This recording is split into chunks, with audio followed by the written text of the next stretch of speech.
नमस्कार। आज हम श्री श्री आनंद मूर्ति जी द्वारा रचित आनंद वचनामृतम खंड द्वितीय का स्वाध्याय करने जा रहे हैं, जिसमें हमारा आज का शीर्षक है शक्ति और ज्ञातृसत्ता। अग्निर्यथैको भुवनं प्रविष्टो रूपम रूपम प्रतिरूपो बभूव एकस्तथा सर्वभूतांतरात्मा रूपम रूपम प्रतिरूपो वहिश्च। आधारभूत रूप में शक्ति एक ही है, किंतु इसकी अभिव्यक्तियाँ अनेक हैं। तथाकथित शक्तियाँ एक दूसरे में परिवर्तनीय हैं। विद्युत शक्ति को चुंबकीय शक्ति में और ध्वनि को प्रकाश में बदला जा सकता है। लौकिक संस्कृत में प्रकाश के लिए अग्नि और प्राचीन संस्कृत में इंद्र शब्द का प्रयोग होता है।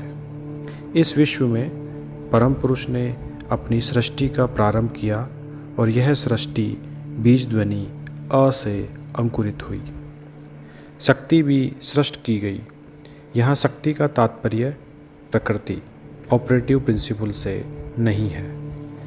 प्रकृति मात्र एक बंधनकारी सत्ता है और उसकी कार्यप्रणाली या स्वभाव को अंग्रेजी में नेचर कहा गया। कुछ लोग जिनको पर्याप्त ज्ञान नहीं है, विज्ञान का गहरा ज्ञान नहीं है, कह सकते हैं कि यह सब विज्ञान का गहरा ज्ञान नहीं है। कह सकते हैं कि यह सब स्वाभाविक है, किंतु सत्य यह है कि स्वभाव प्रकृति की एक कार्यशैली है, स्वतंत्र सत्ता नहीं। जब प्रकृति एक शैली विशेष से कार्य करती है तो स्वभाव के अनुसार प्रत्येक स्तर जो प्राणीनता स्टेमिना प्राप्त होती है वह शक्ति से ही होती है। शक्ति की बीज ध्वनि र है, अतः यह बताता है कि शक्ति की एक प्रकार की सृष्टि ही है। यह भी भूमा चिति सत्ता द्वारा सृष्ट है। उस दिन मैंने बताया था कि विश्व में जो भी है वह 3 मूल ध्वनियों से पोषित सपोर्टेड है। सब कुछ अनंत आनंद से किंवा आनंद घन सत्ता से आया है। इस आनंद घन सत्ता में सात्विक, राजसिक और तामसिक शक्तियों का संतुलन बना रहता है। जब वह संतुलन बिगड़ जाता है तो त्रिकोण के एक कोण से प्रवाह बह निकलता है। अतः निश्चित रूप में जो शक्ति एक कोण से निकलती है वह सात्विक शक्ति है, अर्थात आनंद घन सत्ता के एक स्तर से बाहर आती है। अतः सभी कुछ की सृष्टि प्राप्त होती है स की ध्वनि से और एक कोण से अपनी यात्रा प्रारंभ करके इसे आगे जाना होता है और आगे बढ़ने के लिए शक्ति की आवश्यकता पड़ती है। इसे शक्ति द्वारा पोषित होना ही पड़ता है।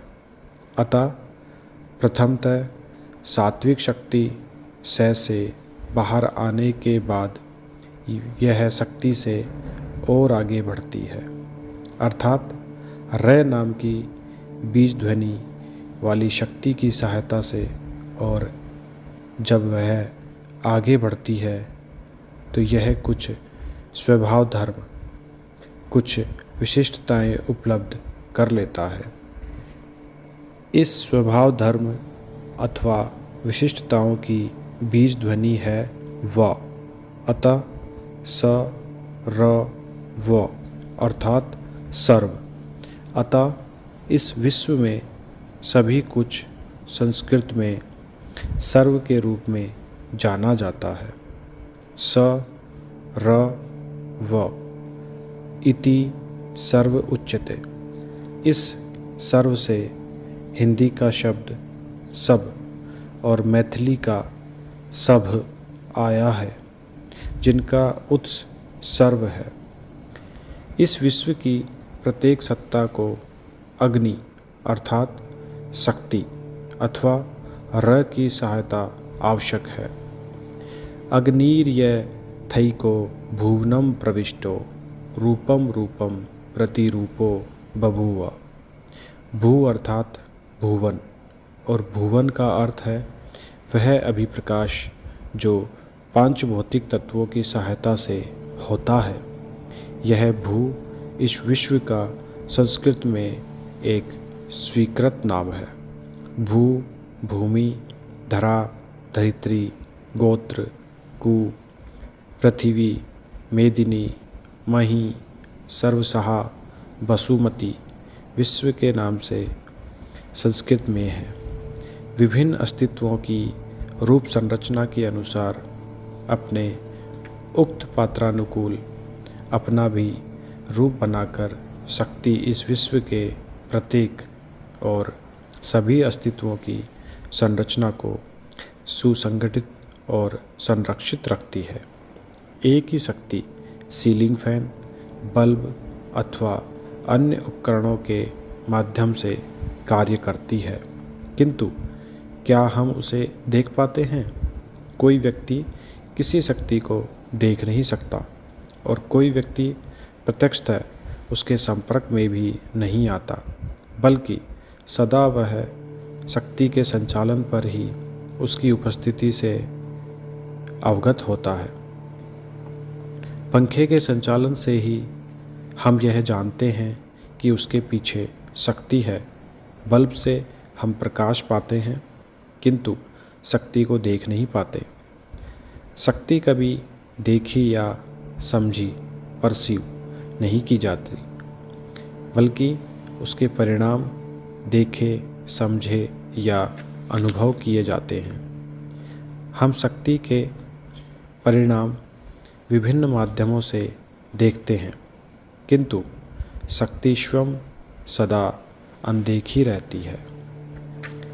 एकस तथा सर्वभूतांतरात्मा रूपम रूपम प्रतिरूपो वहिश्च। ठीक उसी प्रकार वही चिति सत्ता, वह दृष्टा शक्ति के समान ही रहते हैं। तुम्हारे अंदर प्राण मूल शक्ति है, इसीलिए तुम बोल सकते हो, तुम चल सकते हो अथवा तुम सोच सकते हो। तुम्हारी भौतिक संरचना से जब कोई अभिप्रकाश नहीं होगा तो दूसरे लोग कहेंगे कि यह आदमी मर गया, चला गया। इसी प्रकार चिति शक्ति, कॉग्निटिव फैकल्टी, विश्व में विभिन्न सत्ताओं के माध्यम से क्रियाशील होने पर उन सत्ताओं के विषयी प्रतिरूप के रूप में काम करती है और चिति शक्ति के इसी विषयी अभिप्रकाश, सब्जेक्टिव एक्सप्रेशन के कारण ही उसके अस्तित्व की धारणा और इंद्रिय गोचरता, परसीव, संभव होती है। ईश्वर के अस्तित्व की धारणा, कंसेप्शन हो सकती है, किंतु उन्हें देखा नहीं जा सकता है। हम लोग उनका अभिप्रकाश, एक्सप्रेशन देखते हैं। इसी प्रकार हम लोग चिति शक्ति के अभिप्रकाश को देखते और अनुभव करते हैं। आत्मा देखा नहीं जाता, इंद्रिय गोचर नहीं होता, न उसकी व्यक्तिगत या सामूहिक तौर पर अवधारणा की जा सकती है। चिति शक्ति वर्तमान है, न केवल प्रत्येक और सभी रूपों में, बल्कि रूपों के, पात्रों के अतिरिक्त भी।